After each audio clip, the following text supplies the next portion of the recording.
নমস্কার সবাইকে, আমি মহুয়া আর আমার চ্যানেলে নতুন আরও একটা ভিডিওতে তোমাদের সবাইকে জানাই অনেক অনেক স্বাগত। সকালবেলা যেমন বিছানা ছেড়ে ঘুম থেকে উঠতে ইচ্ছা করে না, তারপর উঠে যাওয়ার পর মনে হয় কতক্ষণে আগে ঘরের সমস্ত কাজকর্ম শেষ করব। তো সকালবেলা উঠেই চলে এসেছি কিচেনে। ডোডোর যেহেতু স্কুলে সামার ভ্যাকেশন স্টার্ট হয়ে গেছে, তাই আর 6টার সময় উঠিনি, উঠেছি 7টার সময়। আর আজকে এখানে ব্রেকফাস্টে আমি বানাচ্ছি রুটি আর সিম্পল আলুর তরকারি, আর ডোডো আর অজয়ের জন্য দিয়েছি 2টো ডিম সেদ্ধ। আর অনেক দিন পর আজকে আমি এই আলুর তরকারিটা রান্না করছি, আর টমেটো দিয়ে আলু দিয়ে ধনেপাতা দিয়ে তরকারিটা খেতে আমাদের ঘরে সবাই ভীষণ ভালোবাসে। তো ভাবলাম অনেক দিন যেহেতু করি না, তাই আজকে বানিয়ে ফেলি। আর রুটিটাও আমার হয়ে গেছে, এটাই লাস্ট। আর রুটি এই সমস্ত কিছু করে আজকে ওরা তাড়াতাড়ি ঘুম থেকেও উঠে পড়েছে, আর এখন আমি বিছানাটাও গুছিয়ে নেব। আর আমার ঘরে শীত, গ্রীষ্ম, বর্ষা প্রত্যেকটা ঋতুতেই মশারি টানানো হয়।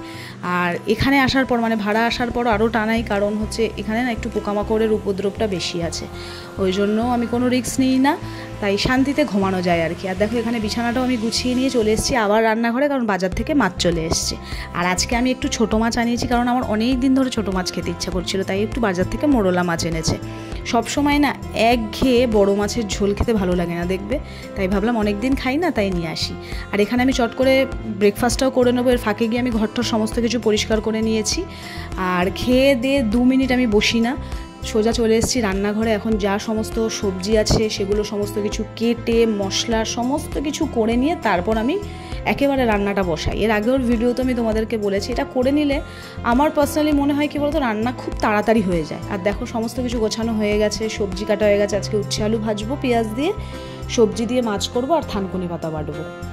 আর মানে অনেক দিন পর থানকুনি পাতা বাজারে অজয় বললো, আমি দেখতে পেয়েছি, আমাকে ফোন করেছিলাম তুমি নিয়ে আসো, কারণ আমাদের পেটের অবস্থাটাও ভালো না, যা গরম পড়েছে। আর এই রান্নার ফাঁকে একটুখানি নিজেরও যত্ন করতে হবে, সবার জন্যই এটা আমি বলছি, কারণ আমরা যদি ভালো না থাকি তাহলে আমরা কী করে সংসারটাকে সামলাবো বলো। তাই একটুখানি গ্লুকন-ডির জল খেয়ে নিচ্ছি, ওদের দুজনকেও করে দিয়েছি, আর আমিও একটু খেয়ে নিলাম। আর খাওয়ার পরে চট করে গ্লাসটা ধুয়ে ফেললাম, কারণ ওই বাসন কোনো কিছু খাওয়ার পরে সেটাকে চট করে যদি ধুয়ে নিই না, তাহলে বেসিন ভর্তি করা বাসন হয় না। তারপরে দেখো আজকে এই আলু পেঁয়াজ রাখার র্যাকটা আমি ধুয়েছি, এটাকে সচরাচর আমার ধোয়া হয় না, তার একটাই কারণ হলো কোনো সময় আলু শেষ হলে পেঁয়াজ শেষ হয় না, পেঁয়াজ শেষ হলে আলু শেষ হয় না। আমি মুছে নিই কিন্তু ধোয়া হয় না। আজকে দেখলাম 2টো একই সাথে শেষ হয়েছে, তাই তাড়াতাড়ি করে এটাকে ধুয়ে দিয়েছে। আর আমার বাড়িতে যেহেতু ক্যাটারিংয়ের কাজ হয়, তাই এই ধরনের প্লেট থাকে, আর এই প্লেটগুলো না এই র্যাকটার মধ্যে খুব সুন্দর খাপ খায়। তো আমি এখানে পেঁয়াজগুলো ঢেলে নিচ্ছি। আলু আর পেঁয়াজ যেহেতু 2টো একসাথেই এসেছে, তাই জন্য পেঁয়াজগুলোকে ঢেলে নেওয়ার পরে আলুগুলোকে কিন্তু আমি ঢালবো না, কারণ আলুগুলোকে আমি ধোবো। আমি বাজার থেকে আলু আনার পর ধুয়ে নিই, তোমরাও এটা ট্রাই করতে পারো। আলুতে যা পরিমাণ নোংরা থাকে যদি একবার ধুয়ে নেওয়া যায় না, তাহলে আর পরে রান্নার সময় অতটা অসুবিধা হয় না। তো যাই হোক, আমার এখানে মাছের চচ্চড়িটা হয়ে গেছে, মাছ দিয়ে আর ধনেপাতা দিয়ে নামিয়ে ফেলবো। আর ওপাশে আমার উচ্ছে আর আলু ভাজাটাও হয়ে গেছে। আর এখন থানকুনি পাতাটা বাটবো। আর থানকুনি পাতার মধ্যে না একটু কালো জিরা আর একটা ছোট্ট কাঁচা লঙ্কা দিয়ে বেটে দেখবে, দারুণ টেস্ট লাগে। এই রেসিপিটা আমি আমার ঠাকুমার কাছ থেকে শিখেছি, খুব সুন্দর খেতে লাগে। লঙ্কাটা তোমরা স্কিপ করতে পারো, আমি জাস্ট একটা ছোট্ট দিয়েছি, কিন্তু কালো জিরা দিয়ে বেটে খেয়ে দেখবে, খুব সুন্দর লাগে খেতে। আর এই সমস্ত পাতা, তারপরে সর্ষে, পোস্ত, এই সমস্ত কিছু আমি শিলনোড়ায় বাটি। আর বাটা হয়ে গেলে ওর মধ্যে একটু সর্ষের তেল দিয়ে দেবে, জাস্ট নিমেষে 1 থালা ভাত সাবার হয়ে যাবে। তো তোমাদের সাথে কথা বলতে বলতে আমার সমস্ত কাজ শেষ হয়ে গেছে, আমার রান্না বান্না সব হয়ে গেছে। এবার আমি বাসনগুলোকে ধুয়ে রান্নাঘরটার পরিষ্কার করে আজকে স্নানে যাব। একদিন আমি স্নান করে তারপর রান্নাঘরে ঢুকি, স্নান পুজো সেরে। তো আজকে আমার রান্নাটা যেহেতু তাড়াতাড়ি হয়ে গেছে, কারণ বিকেলে একটু প্ল্যান আছে, তো সেই জন্য রান্নাটা তাড়াতাড়ি শেষ করে আজকে আমি স্নানে যাব।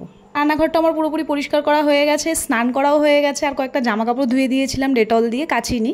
আর আজকে আমি গাছের ফুল তুলিনি, আজকে কাকিমা তুলেছে। যেদিনকে কাকিমা তোলে সেদিনকে আমার জন্য রেখে দেয়, যেদিনকে আমি তুলি সেদিনকে কাকিমার জন্য রেখে দিই। এখন চট করে পুজোটা করব, পুজো করে খাওয়া দাওয়া করব, কারণ বিকেলে একটু বেরানোর প্ল্যান আছে, যেটা তোমাদের আগে বলছিলাম আর কি। তো চলো চট করে খাওয়া দাওয়া করে নিই, খাওয়া দাওয়া করে তারপর তোমাদের সাথে দেখা করব।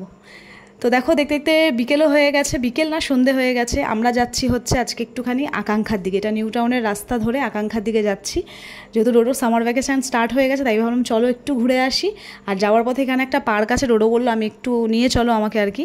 তো যাওয়া বেকার হয়েছে, ওখানে প্রত্যেকটা জিনিস রং করেছিল বলে ও কিছুই চড়তে পারেনি।